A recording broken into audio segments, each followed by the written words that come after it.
My name is Jon Moshier. Welcome to this week's program. I'm here Saturday nights, Sunday mornings from midnight until 5 o'clock in the morning.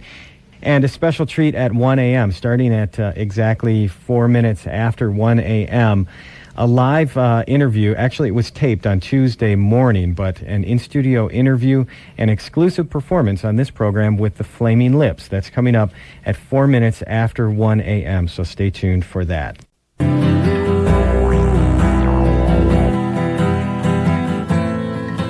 We're floating in space. Do you realize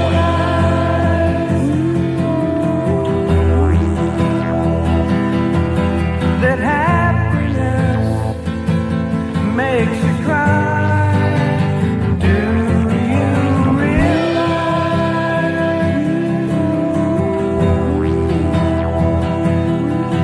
that everyone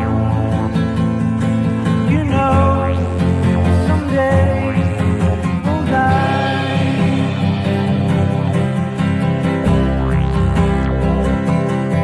And instead of saying all of your goodbyes, let's be caught by the world spinning around. Do you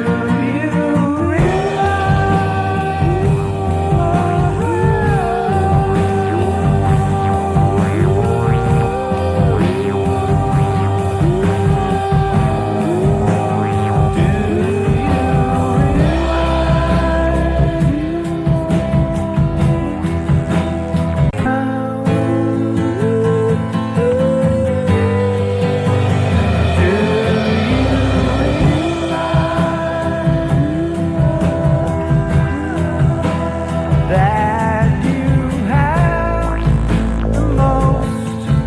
most beautiful face? Do you realize?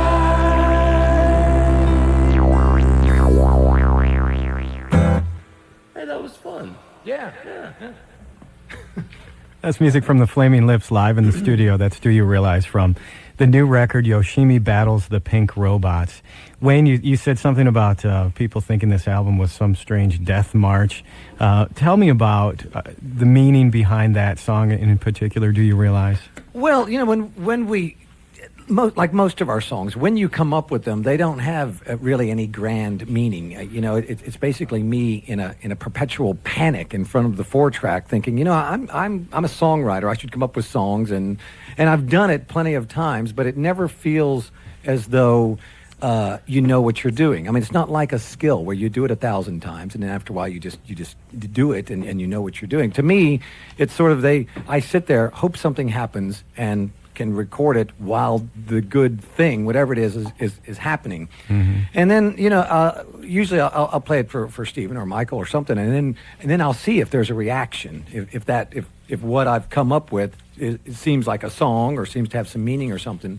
And I'd come up with the lyrics, you know, just kind of randomly. I didn't give it a lot of thought. I like the idea of this sentiment saying, "Do you realize?" Not meaning like you, John. Do you realize these things? I'm saying it more to myself, like as a reminder. You know, like when you go to the store to pick up some bread, sort of mentality. You know, do you realize these things?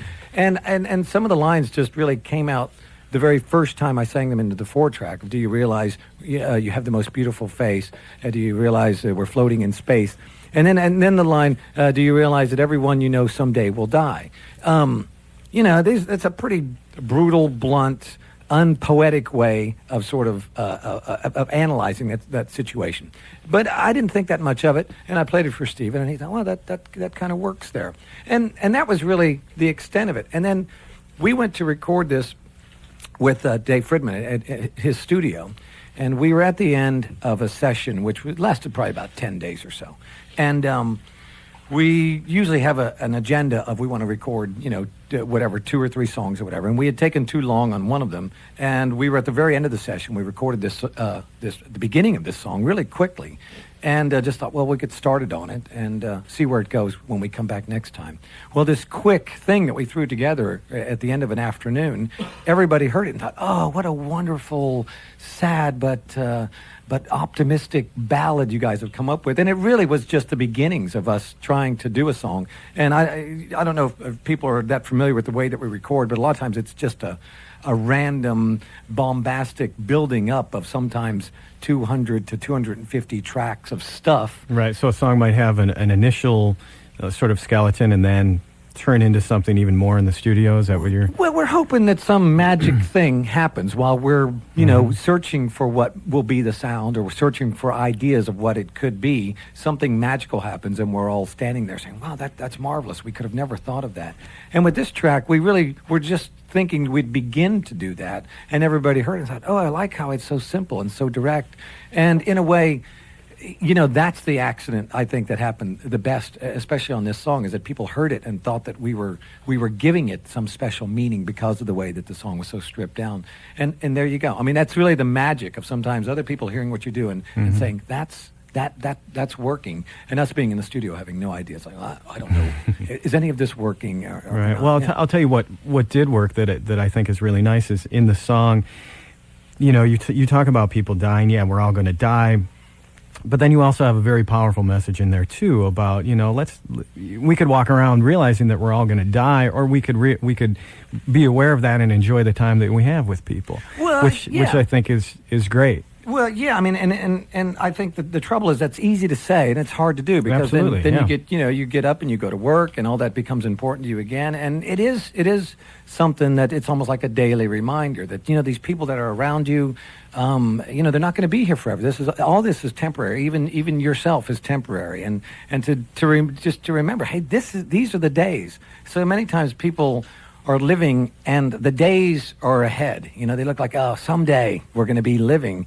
And I just, know from experience. I mean, I'm 41 years old, so it isn't as though I've lived some extraordinary life that no one else has lived. It's just you live long enough, and you realize that, gosh, these are the days. If you keep waiting for the days, something happens, and then the days don't come, and these are the days. So, that's if there's anything you can glean from this song, even though it comes across in some ways being sort of blunt about our own existence, it's that, hey, these are the days. Have fun, live it, love the people that you love, take care of your life, and hopefully, that's something that you can do every day and not forget, because, the other way was, it's just, you get, if something happens and it's too late, and that would be sad. Mm-hmm. Absolutely.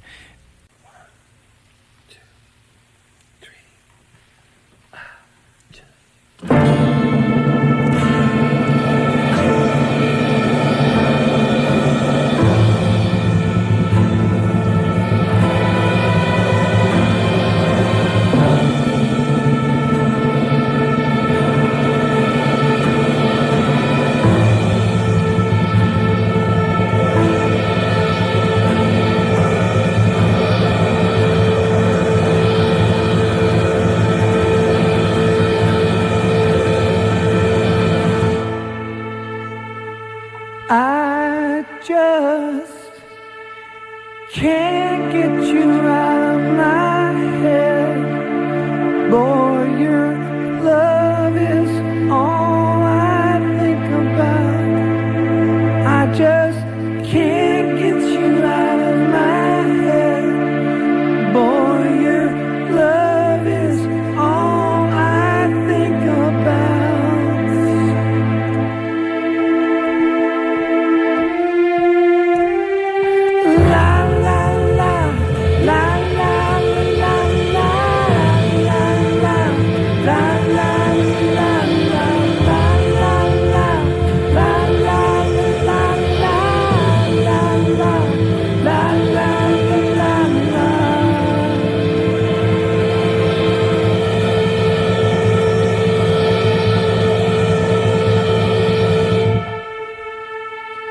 I just can't get you out of my head. Boy, your love is all I think about. I just can't get you out of my head. Boy, your love is all I think about.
Yes, this is the Flaming Lips, and no, that was not a Flaming Lips song. Yes, that was Kylie Minogue's "Can't Get You Out of My Head." You know, we're gonna have to go Right, and you'll see to get a good grounding. she's talking about sex, and even that scream that you did at the end. I mean, it's like that in that longing. You've gone insane I because was thinking about that guy at the club.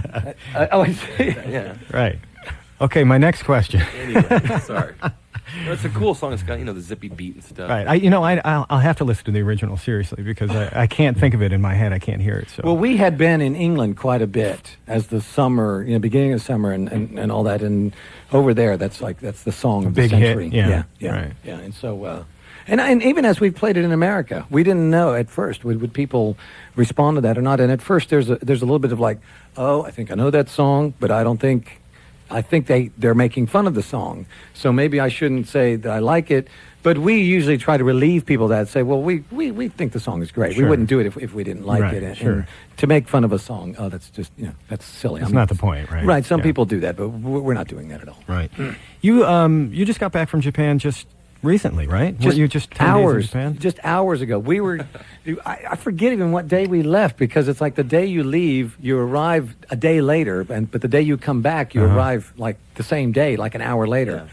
So we left Tokyo Tokyo time, 11:20 a.m. on Sunday, which was the 18th, right?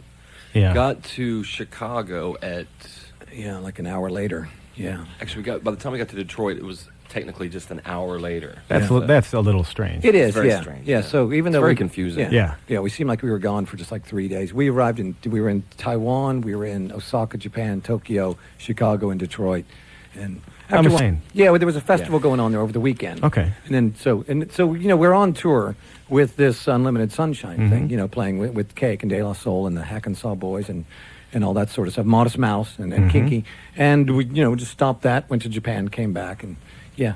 Oh, I want to ask you about the tour, but first, on the topic of being in Japan, given the title of the album is sort of this, I know it's not a theme record, but sort of the underlying Sure, yeah. idea of Yoshimi battling the pink robots. Yeah. What was the reaction like in going to Japan Well, and performing the songs from the record? I mean, we've had a lot of. We've been to Japan quite a bit anyway, and so I don't know why this Japanese theme sort of crept into our new record, and even to the point where we put actual Japanese writing on it that actually means something. A lot of people sometimes use the symbols of Japanese lettering and stuff, but it's just kind of randomly thrown on What does there. the writing mean? That's on It's the some. I think album it's cover? some lyrics from "Do You Realize?" I think Oh. on the very top of it, I think it says something to the extent of the Flaming Lips hope you enjoy your life and enjoy this record. Something of that ilk. But I don't know why. Somewhere along the way, you try to give an atmosphere to the music, just so the audience, I don't know, like when I'm listening to music, sometimes I see the people that are actually, singing and playing the music, and sometimes I just, there's an atmosphere that it sort of floats in. And I don't know why, but as we went along, this idea of hearing these Japanese voices in there, and this little girl, this Yoshimi girl battling the pink robots, and I don't Japanese as opposed to, I don't know, Czechoslovakian. I mean, I don't know why, but things you build an atmosphere through these silly obsessions that seem to mean so much to you when you're doing them, and so yeah, and I know a lot of the Japanese audience, in the way that they have always reacted to us, did sort of influence the sort of the way that I felt about some of this record, and what I mean by that is when we go to Japan, it's not just us; they respond to everybody like this. People simply surrender themselves to whatever the music is being played in front of them. We were just there, and it's just there, and it's totally diverse. The band that played before us was Hanoi Rocks. I don't know if you remember sure, them. yeah. And it was a totally 80s retro metal sort of thing. The audience went ballistic. The band that played after us was Suede from England. The audience went ballistic. And then we played somewhere in between there with our sad, bombastic songs. And even now we carry a bunch of rabbit costumes and pig costumes and penguin costumes, and people dress up, and it really is sort of an absurd thing to be stuck in between these more standard kind of rock things, and the audience goes ballistic for really all of it. And it really is such a nice thing to see that they just simply surrender to the music. They don't put up the cool front, say, oh, we're judging this as something worth listening to and this not. They just say, oh, it's a concert, let's go crazy. And it's a great experience, it really is. Oh, that's great. So people have been asking me, Yoshimi is not Yoshimi from the Boredoms, although Yoshimi from the Boredoms, isn't she? She's providing some screams and things on the record. See, it's confusing. It is, especially if you're too knowledgeable about sort of underground music and stuff, because you can see where people know Yoshimi is in the Boredoms, but to a lot of people it really is just simply a Japanese name, and they don't make any association. Right, sure. But yes, I mean, we were at the beginning of making this record, we had several tracks that weren't really, we didn't know exactly where they were going to go. She was on tour in America with her band OOIOO, and we called her up and said, hey, would you want to, do some stuff on some of these tracks? Because she really is a strange musician. She plays drums, guitar, trumpet. She sings and does all kinds of stuff. And we spent an afternoon with her with these sort of unfinished tracks that we had, and she did a lot of crazy screaming and stuff on them. And then as the record, as we continued making it for the next couple of years, we found little spots to stick her in here and there. And so she ends up being sort of prominent on the record. And a lot of times, we've really never used a lot of outside musicians. If people have come in and helped us and stuff, but we've never really used them in that sense. And she's really kind of, in a way, one of the first ones that we've thought, her contribution was significant enough to say, hey, she's part of this. And it was just by randomly picking these titles. We had a song that we had a title to that we didn't like, and we needed to change it really quick because we were starting to send out titles to people. And just randomly, she sang on this track, so I called it Yoshimi Battles the Pink Robots, which was actually the Pink Robots Part 2 on the album, and didn't think much of it. But as we sort of rolled along, we thought, it's really kind of a nice title. And then I added another song that kind of put that theme in it again. These existential themes of really death and isolation and your own suicide, your own meaninglessness, if you put it that way. So yeah, it was kind of a nice corner to turn and do something different. Now the tour that you're on that brings you here to Detroit, the Unlimited Sunshine Tour, this is a pretty wild show with Cake and Kinky and De La Soul and Modest Mouse and the Flaming Lips. How did this come about, and what has this been like with all these bands on tour together? Well, John from Cake, he called me, I guess it was about 3 months ago now, and there's always some crazy summer package tours that are going on, and there's I don't know why, but summertime always feels like you can throw a bunch of bands together. People can get drunk out there in the evening, and it seems like almost anything can work. And he called me up. He had this idea of this show, and one of the other bands that's on is called the Hackensaw Boys. They're that's right, yeah. Wouldn't you say that they're bluegrass, almost like standard bluegrass? But these guys, I mean, and they shine with enthusiasm, and they and the Hackensaw Boys play sometimes in between some of the other bands, and it really is it really is strangely diverse, and in my mind, I mean, I'm usually supportive about the weirdest things anybody wants to do. And even me, I thought, I don't know if that could really work. I mean, you have De La Soul and the Hackensaw Boys, bam, right next to each other, right back to back. And I had no idea what the audience would be like for Cake. And so I thought, well, we'll see how much this goes over, because you could see, if you like, say, Modest Mouse, I don't know if you'd like the Hackensaw Boys, or if you like De La Soul, I don't know if you'd like Kinky, because they're sort of Latin, Mexican, techno sort of stuff. And it really was John's idea. It was him saying, I think this could work. He knew his audience better than we did, and even inviting us on the thing, we're like, you sure you want to do that? And he thought it'd be a great idea. And we're always we love to go on into the unknown sometimes with some of the tours that we've done. We've played with Tool, we've played with Candlebox. I don't even know if a lot of people remember them. We've played with some British bands. We played with Lush. I mean, we like playing to an audience that may not really know us or recognize us in any way. And this seemed like just another good opportunity to say, let's go on tour and see and play to people who may throw things at us or whatever. Not that we encourage that, but we like depends what they're throwing, I guess, right? Well, they can throw money if they want, but they don't, and it isn't necessarily for the confrontation. It's just for the new experience of it. And so yeah, but it's been great. I mean, their audience really is just there to have a good time. They drink beer and they go crazy for virtually everybody who's been on, and it's been wonderful, yeah. Cool. Yeah, it sounds great. Well, I know we have to let you go pretty soon here, but I have to ask you before we let you go about what we can expect with the Christmas on Mars movie. Oh, right. Well, we have so many things. Yeah, so many different things that we're trying to do. We started making this movie. It's called Christmas on Mars at the beginning of 2001. So, I mean, I'd been thinking about it for a long time, sort of figuring out how we could do it. And we think that we're going to have it finished by Christmas of 2003. So, somewhere around that holiday after Thanksgiving, perhaps there'll be a Flaming Lips movie about Christmas on Mars. And we're in it. I'm directing it as much as that, whatever that means. And we're doing the music for it. And we think it'll be, a DVD release, but will encompass the music and the movie and everything together. Great. And Stephen, you're starring in the movie? You're the main character? I'm one of sort of the main characters. Right. Yeah. Yeah. We're kind of writing it as we go along, so maybe by the end of it, I'll be like a minor player by the time you. Oh no! I think as we go, you've become more that you're the main guy in this thing. So far, yeah. So.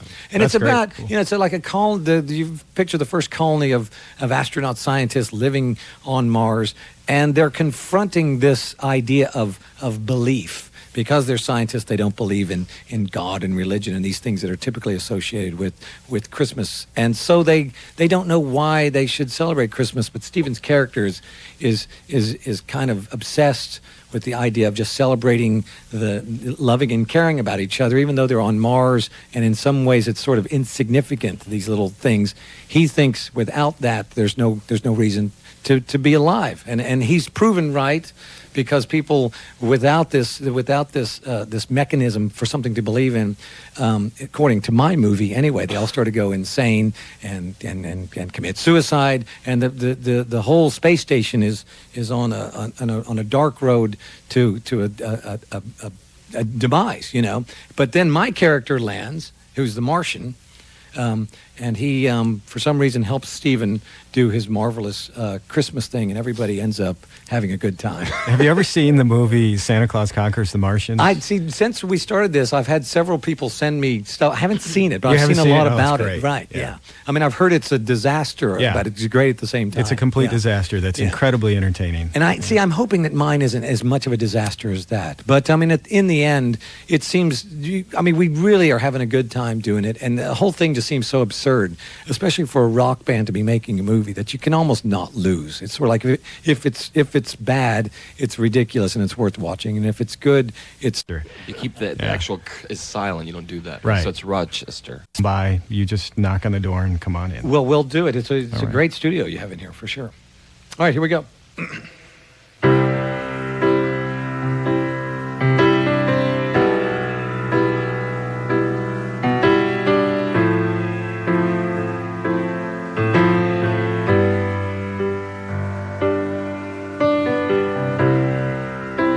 Her name is Yoshimi.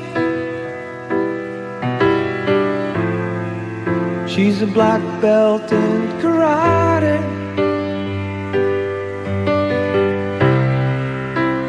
Working for the city. She has to discipline her body, 'cause she knows that it's demanding to defeat those evil machines. I know she can beat them. Oh, Yoshimi, they don't believe me, but you won't let those robots eat me. Your evil robots win. I know she can beat them. Oh, Yoshimi, they don't believe me,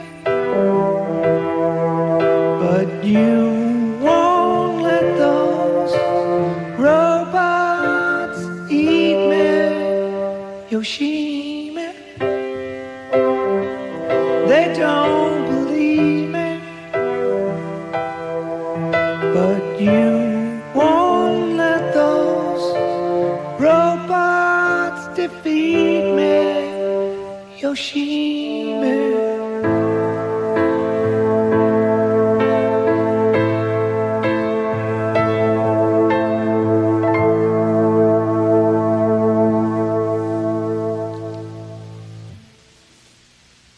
There you go.